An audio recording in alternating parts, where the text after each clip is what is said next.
Hello, guys. Another day, another Slayer. Welcome back to Living with Grace. If this is your first time here, you're very welcome. On this channel, I shoot about lifestyle, motherhood, faith, makeup, beauty, hair, melanin, skin, you name it, I shit about it. So today I will be shooting another makeover video, and this time with Paula. Shout out to you, Paula, and thank you for sitting in my chair. She showed me a gold look, and I'm going to try my best to replicate the look, and I hope that she'll like it. So stay tuned, watch, and if you learn anything from this video, if you enjoy watching it, please do the needful and subscribe. Click on the notification bell so that you don't miss any of my content when I upload them. Again, thank you so much for your support so far. Thanks to you guys, we are almost at 1,000 subscribers. I'm quite excited about that. Anyways, enough talking, let's get into the video. So I have prepped her brows, I've wiped her face, and now I'm gonna go in with my Maybelline Fit Me loose powder. I like to use it to pretty much dry out the brows so they're not slippery when I go on to use my brow pencil. So I'm applying the powder right now, and the next step is for me to go in with my brow pencil. However, I felt like her brows needed a little bit of a clean up, so I went in with a sterile blade and just went to carve and clear out underneath her brows, a little bit at the top, just to make sure that I'm working with a neat base. So there we go. I've done that. I went back in with a bit of powder just to make it dry again and easier for me to draw my lines with the brow pencil. So I'm working with a brow pencil right now. One thing about brows, guys, is you want to go in with very light strokes. It shouldn't be too hard. You want to try to measure so that your brows are not, you know, too asymmetrical. So they don't have to be twins. I always say this, but definitely sisters. So let's make them look as similar as possible. So here I am filling the brows, filling them up with my pencil.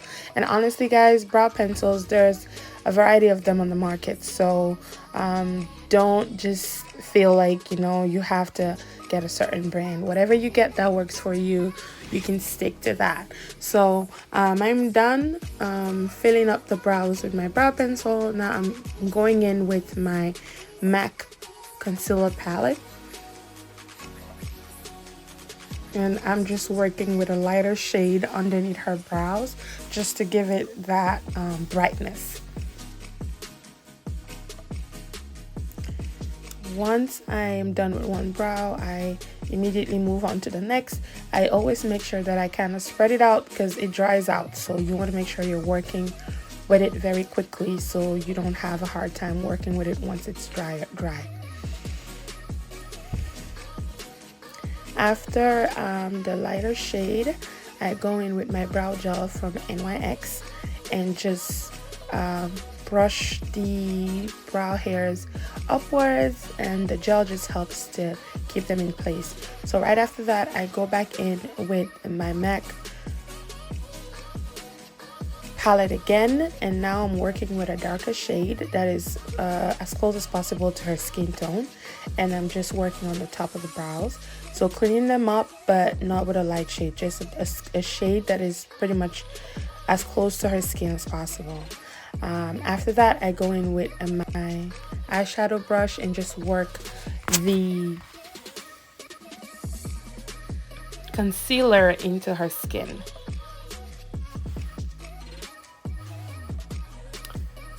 Once I am able to spread out the concealer into her skin evenly, usually the next step is to go in with my eyeshadow. Now you want to make sure that you spread out the concealer properly, because the way you spread it out really pretty much determines how well your eyeshadow is going to sit on it. So this is me now working with my Juvia palette, and I'm going in with my reds. I love me some earth tones, especially when I'm working with someone whose melanin is popping. So I went in with some red tones and as my transition colors, and now I added a darker shade. It's black pretty much. Added that to the corner of her eyes, to the outer corner of her eyes, and now from the inner corner to the middle of her eyelid, I will be working with the gold tone that she requested.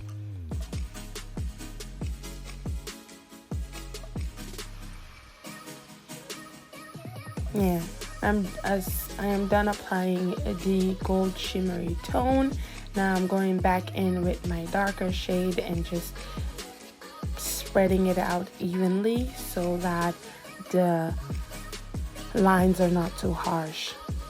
After that, I'm gonna go in with my eyeliner. Honestly guys, this eyeliner has been with me forever. All the names and the instructions on it have come off, so I honestly don't even know what brand it's from, but I just love the way it glides on and stays on, and it's very bold. So it was just apt that I use it. So honestly, I can't tell you what it is, but I definitely love it, and I am, just worried that it's gonna finish and I won't be able to replace it. So makeup artist problems. Anyways, after the eyeliner, I put on her lashes and went on to moisturizing her skin. The secret to a good foundation application is to always moisturize skin before even applying a primer. So I did apply a primer and went on with my Huda Beauty foundation. I love the way Huda Beauty just goes on seamlessly. That's even before using a beauty blender or an actual brush. This is just me layering it on and it already looks like I've worked with it. So that makes me very happy. So moving on, I am working the foundation into her skin with my foundation brush. Then I'm moving on to concealer under her eyes because she is of a darker tone. I don't believe in applying too much concealer underneath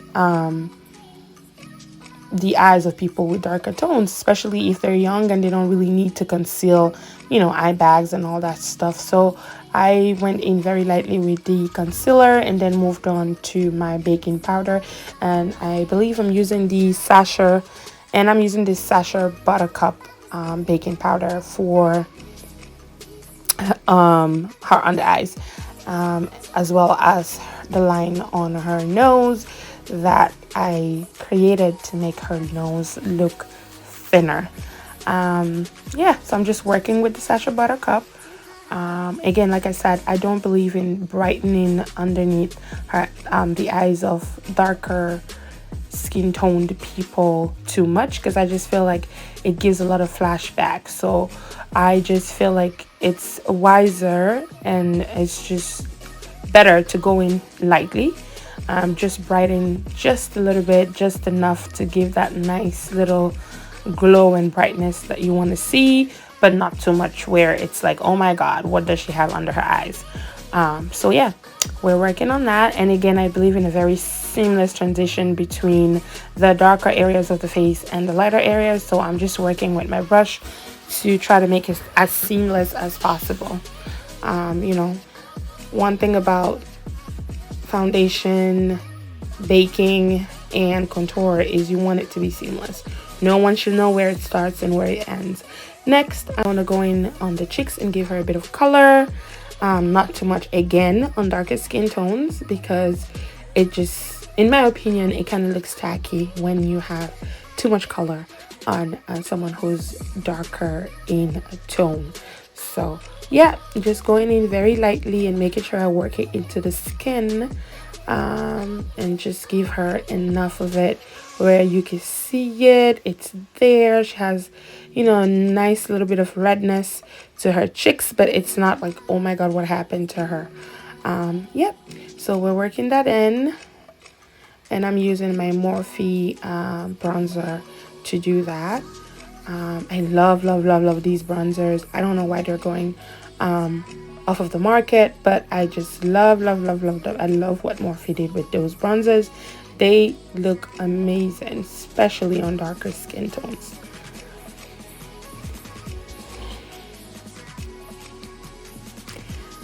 Okay, now that we have our bronzer, our under eye done, our eyeshadow, our brows, everything's coming together, I'm going to go in with a little bit of highlighter. You know, I love me some glow. I cannot do it without adding my glow to it. So yeah, I'm just working that into her cheeks. And you know, she understood the assignment. She's smiling because, you know, you already know you cannot apply that glow without raising them cheeks. So yeah, I'm working the glow into her cheeks. Glow, baby, glow. So that's done. Oh my god, look at that dimple. It's so cute. Yeah, so I'm just working it into her skin and just making sure like it's very seamless. It's laid right on top of the bronzer so that actually it gives glow and color at the same time. I am done doing that. I'm gonna go on and move on to the lips. I started off with a bit of red, but I just felt like the red will take away from the eyes, and kind of just changed my mind and said, you know what, we're going to go in with a very minimalistic lip look. So because the eyes were supposed to be the main attraction, so I changed my mind and was like, you know what, main attraction the eyes will be. Let's go minimalistic on the lips. So I went back in with a brown, dark brown concealer. Yes, guys, you can definitely use concealer for your lips. It is not the end of the world if you don't have a nice brown. You can always use your concealer. With makeup, everything can be anything. You can use lipstick for bronzer, you can use eyeshadow for lipstick, anything you want to do. As long as you know how to work your products, you always have something in your makeup box that will work if you're missing a product or something else. So I'm going in with my Anastasia Beverly Hills lipstick. Honestly, guys, I don't remember what the color is called. Again, it's one of those things that the name and stuff is coming off, but I do know it's from Anastasia Beverly Hills. So working that into her lips. Again, guys, I definitely wanted a minimalistic look, you know, just a bit of brightness, nothing too bold or too harsh that would take away from her eyes. So we are getting close to the end. I love, love, love, love, love, love that color in her.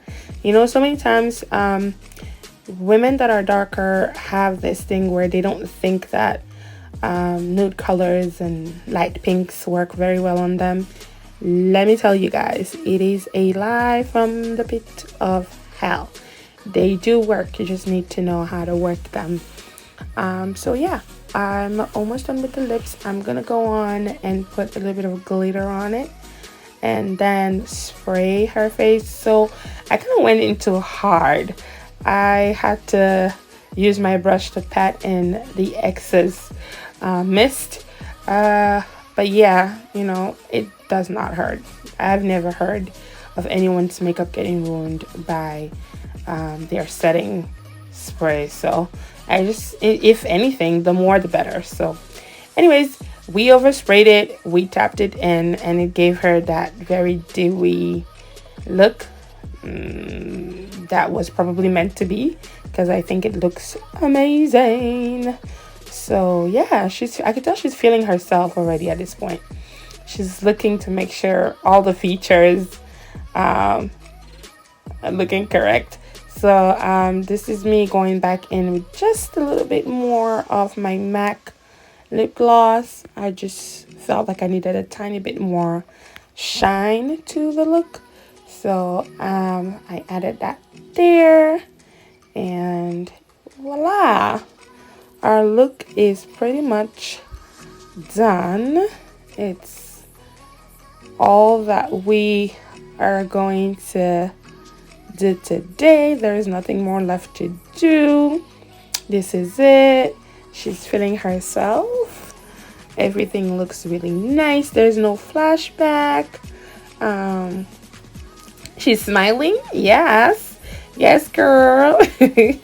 So, yeah, guys, this is the look. I think that we did pretty well because she looks like she likes it. She's checking herself out. So, I'm sure this is not a case of what she asked for versus what she got gone wrong. This looks great. I actually like it because it's one of those looks that are very light, not too harsh. Like the eyes are a bit bold, but it's gold, and with gold you can pretty much do whatever you want. Shout out to Braids and Glam on the braids. Those knotless braids look good. Her makeup looks good. Her brows are on point. So yeah, guys, here it is. This is the finished look, and she looks amazing. Well, this is it from me. Thank you for watching, and see you in my next video.